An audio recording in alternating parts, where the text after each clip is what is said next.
Bonjour et bienvenue à tous sur mon tuto pour l'installation et la création d'un compte sur Mozilla Thunderbird. Alors tout d'abord, nous allons aller le rechercher sur internet.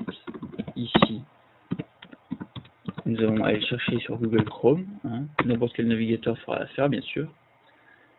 Donc, Mozilla Thunderbird, qui est donc open source comme Firefox du même éditeur. Donc téléchargement gratuit sur ce lien, voilà. Vous voyez qu'il apparaît ici dans la barre de téléchargement. Donc ici, le réseau étant assez lent, le téléchargement est plutôt long, mais en réalité, sur un réseau, on va dire, en centre-ville et tout ça, il ne vous mettra même pas une minute. Alors, comme vous pouvez le voir, c'est un logiciel open source régulièrement mis à jour, même s'il n'y a pas si longtemps que ça, il a failli être abandonné. Pour finir, ils sont revenus sur leur décision. Voilà. Donc nous pouvons fermer le navigateur. Non, voilà, comme ça j'ai la page de téléchargement. Donc ici 2 minutes. 2 minutes sont maintenant passées, donc nous voilà avec le fichier Thunderbird prêt à utiliser. Donc nous cliquons dessus, ce qui va lancer automatiquement l'installateur. Voilà, donc les fichiers procèdent à l'extraction. Donc vous allez voir que l'installation est très simple, puisque c'est un logiciel open source, gratuit, pas de numéro de série, rien de tout ça. Donc, suivant, installation standard. Ici, vous pouvez choisir de le mettre comme logiciel de courrier par défaut. Bon, ce n'est pas mon cas, mais si c'est le logiciel que vous voulez utiliser en règle générale, cochez cette case. Donc, suivant. Le dossier installation, bon, ça, on peut le laisser standard. C'est le chemin le plus courant, on va dire. L'installation est en cours. Donc derrière, nous pouvons fermer le navigateur, bien sûr. Voilà, vous voyez que le raccourci apparaît sur le bureau. Désormais, nous pouvons lancer Mozilla Thunderbird. Il est prêt à l'utilisation. Nous allons donc pouvoir procéder à l'installation d'un compte directement dessus.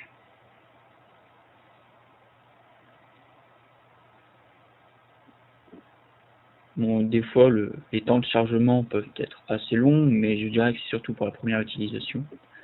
Donc, vous voyez que l'interface est plutôt sympa, assez simple, assez basique, mais très intéressante.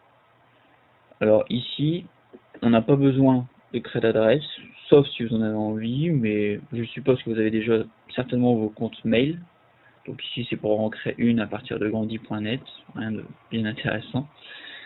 Voilà, je passe cette étape. Donc ici, nous pourrons donc pour installer un premier compte courrier. Donc tout d'abord, vous pouvez lui donner un nom pour vous repérer, par exemple entre des boîtes professionnelles ou des boîtes plutôt personnelles ou des publicités, tout ça. Donc ici, par exemple, nous allons mettre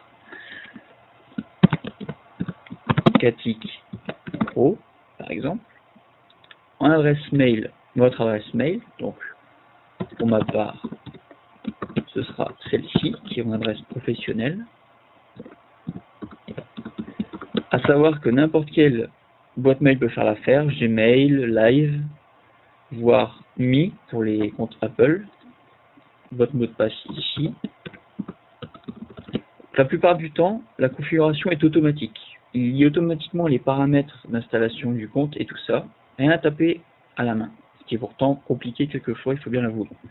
Donc on peut faire retenir le mot de passe, pas de problème. Continuer. Vous voyez qu'il est en train de rechercher le fournisseur de messagerie. Il fait une recherche complète. Voilà. Donc il a automatiquement trouvé les paramètres SMTP et IMAP. Donc ça c'est assez complexe, mais vous verrez que avec la configuration automatique, tout est plus simple. Donc là, tout est prêt, on va faire terminer. Donc il vérifie mon mot de passe auprès des serveurs de Google. Mot de passe valide. Donc ici, je peux choisir pour quelle fonction je peux l'utiliser comme client par défaut. Alors ici, je ne l'utiliserai pas, car je n'utilise pas celui-là d'origine. Même s'il est très bien, j'ai plus l'habitude avec un autre. Voilà. Donc, ça, on peut le décocher également. OK. Donc voilà. Dans la colonne de gauche apparaît mon compte mail que je viens d'enregistrer. avec tous mes dossiers, mes sous-dossiers, voilà, vous voyez, mes mails, tout ça, tout apparaît directement dans cette fenêtre. Alors ici, évidemment, vous pouvez faire plus d'espace, car c'est une fenêtre de prévisu, celle-là. Voilà. Ça, on peut le fermer. Donc voilà comment utiliser, installer et créer un compte sur Mozilla Thunderbird. J'espère que cela vous a plu. Bonne journée à tous et à bientôt.